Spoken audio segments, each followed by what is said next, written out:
जो भूख है वो है धर्म। इन आंखों के नूर में डूब जाने को जी चाहता है।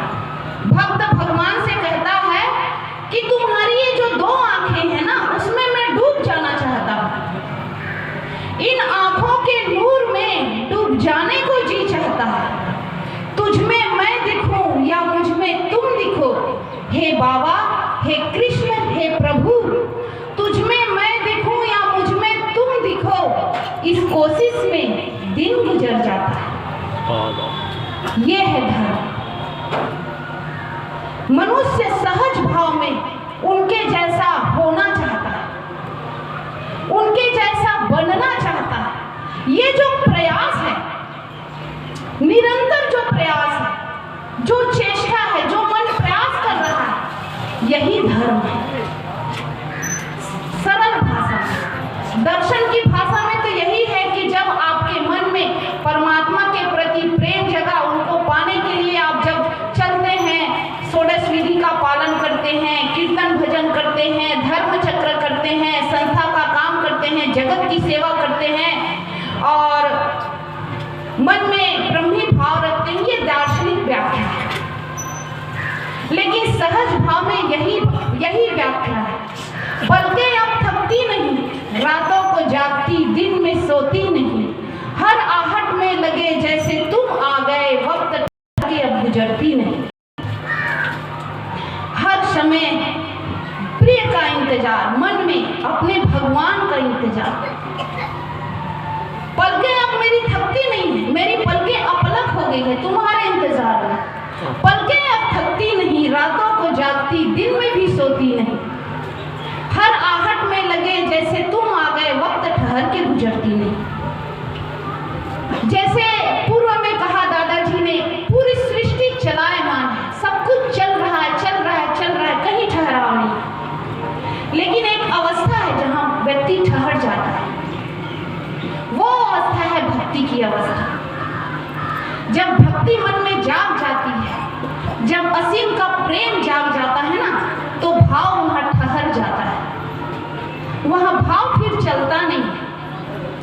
क्योंकि जो भक्ति की जो पराकाष्ठा है, जो भाव है, जो राधा भाव है, वहां कोई गति ही नहीं है, वहां केवल ठहराव की अवस्था है। वहां कोई देश नहीं, काल नहीं, पात्र नहीं, प्रेम ही प्रेम चारों ओर, कौन किसका चित्त चोर। प्रेम ही प्रेम चारों ओर, कौन किसका चित्त चोर। प्रेम बिका प्रेम का मोल, प्रेम बिका प्रेम का मोल, दोनों एक है, ना है कोई कोल।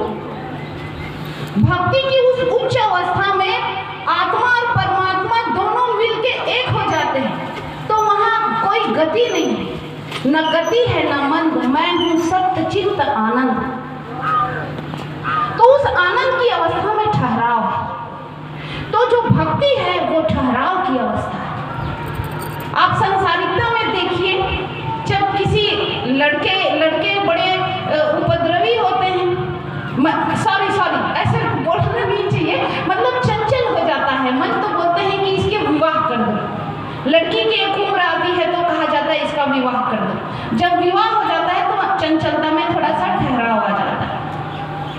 खोज, दुनिया में जितने लोग हैं सभी खोजी हैं, खोज ही रहे, निरंतर खोज रहे हैं। किसको खोज रहे हैं? असीम सत्ता को खोज रहे हैं। कोई उसको रुपया में खोज रहा है, कोई उसको सोना में खोज रहा है, कोई उसको श्रृंगार में खोज रहा है, तो कोई उसको अपनी प्रसिद्धि में खोज रहा है, मतलब खोज रहा है, खोजी हैं सभी। तो कहा गया है कि ये जो अवस्था है, ठहराव की अवस्था, ये व्यक्ति के जीवन में तब आता है जब वो भक्ति की राह पकड़ता है। उसकी खोज वहां समाप्त हो जाती है, क्योंकि उसकी अपूर्णता को पूर्णता मिल जाती है, उसकी प्यास को सागर मिल जाता है। तो भक्ति की अवस्था है ठहराव की अवस्था, और जब तक आप नहीं ठहरते हैं तब तक खोजते रहते हैं, चलते रहते हैं। तो ये जो खोज है ये आंतरिक है, बाहर नहीं है। बाहर संसार में आपको चित्त को चंचल बनाने वाला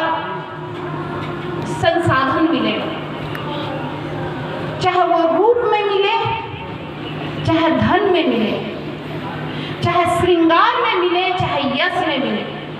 बाहर की जो खोज है, बाहिर जो खोज है, वो चित्त को चंचल बनाएगा, मन को चंचल बनाएगा। और जो आंतरिक खोज है वो मन को ठहराव देगा, मन को गंभीरता देगा, मन को स्थिर करेगा। तो जब आप साधना करते हैं तो आपका मन स्थिर होने लगता है, आपका चित्त शांत होने लगता है, आपका श्वास प्रश्वास की प्रक्रिया जो है धीमी पड़ने लगती है, शांत होने लगती है। जब आप कीर्तन भजन करते हैं तो आप शांत हो जाते हैं। तो जब आपका चित्त शांत हो जाता है तो उस शांत चित्त में आपका चेहरा भी वैसी शांत प्रशांत, एक खामोश, एक मौन सागर की तरह दिखने लगता है। चेहरे में ही सागर झलकता है, लगता है सारी सागर की इस बिंदु में सिमट रही है। ऐसा शांति प्रशांति की अवस्था उस चेहरे में झलकता है। तो खोज इसी प्रकार है। जब मनुष्य के हृदय का प्रेम सीमा को तोड़ के असीम की चाह में जब चलने लगा, तब वहाँ पर हमारे पूर्वजों ने ये कीर्तन भजन भक्ति, ये ब्रह्म तत्व की खोज करके हम सब जगतवासी को हमारे पूर्वजों ने बहुत बड़ा उपकार दिया, जीने की एक कला दे दी, एक विधा दे दी, एक मार्गदर्शन दे दिया। और उन्हीं लोगों के आशीर्वचन से आज हम लोग यहाँ तक पहुँचे हैं। तो हमारे पूर्वज के रूप में भगवान सदाशिव, भगवान श्री कृष्ण दोनों आए इस धराधाम पर। तो मानव जाति उनके कल्याणकारी अमृत वाणी से सराबोर है। तो इसी परंपरा को आगे बढ़ाते हुए, इसी विधा को आगे बढ़ाते हुए आनंद मार्ग प्रचारक संघ की जो भी आध्यात्मिक प्रक्रिया है, जो साधना की विधि विधान है, वो एक वैज्ञानिक सम्मत है। ध्यान विज्ञान है, ब्रह्म विज्ञान है। विज्ञान शब्द का अर्थ होता है आत्म अनुभूति, आत्मा का ज्ञान। ऐसी विधा जो आत्मा का ज्ञान दे रही है वही है विज्ञान। तो ब्रह्म शब्द जो है वहां से आई हुई है कि जो हमें हमारे परमात्मा, हमारे आत्मा का जो है ज्ञान दे रहा है कि हम मनुष्य हैं, हमें क्या करना चाहिए, कैसे चलना उठना बैठना चाहिए और हमारे जीवन का लक्ष्य क्या है। तो आनंद मार्ग प्रचारक संघ में इन्हीं सारे तथ्यों और विषयों की एक बृहद चर्चा दर्शन के रूप में की गई है, जिनको हम सभी कार्यकर्ता गण, संस्था के वरिष्ठ सभी साधक गण यत्र तत्र यदा कदा जहाँ कहीं पर भी अवसर मिल जाता है, हम गुरु की अमृत वाणी को जन जन तक पहुँचाने का कार्य करते हैं। तो इसी विधा में आप लोगों के समक्ष यहाँ पर यह कार्यक्रम रखा गया। तो आप सभी ग्रामवासी को आनंद मार्ग प्रचारक संघ की ओर से बहुत बहुत धन्यवाद। मैं सुनी हूँ कि इस गांव में यह कार्यक्रम आनंद मार्ग प्रचारक संघ की ओर से पहली बार हो रहा है। बाबा नाम केवलम पहली बार हो रहा है। और आप सभी महानुभावों का, इस ग्रामवासियों का जो हमें समर्थन मिला, उसके लिए मैं आनंद मार्ग प्रचारक संघ की ओर से हृदय की आंतरिकता से बहुत बहुत आभार और साधुवाद भी देती हूँ कि आप लोगों का समर्थन इसी तरह हमारी संस्था के सारे गतिविधियों पर मिलता रहे, तो हम लोग यहाँ पर कार्यक्रम करते रहेंगे और सभी भाई बहन मिलकर चलते रहेंगे। कहते हैं कि परमात्मा एक है, नाम अनेक है। यहाँ पर बहुत सारे ऐसे हमारे भाई बहन बैठे हुए हैं, गुरुजन बैठे हुए हैं, जिनके हृदय में और भी कई विचारधाराएं चल रही होंगी, जिनके हृदय में इष्ट के रूप में कोई दूसरा स्वरूप विराजित होगा। तो ये कोई छोटी बात नहीं है, बड़ी ही है। हम आपके धर्म बोध का सम्मान करते हैं, नमन करते हैं कि वो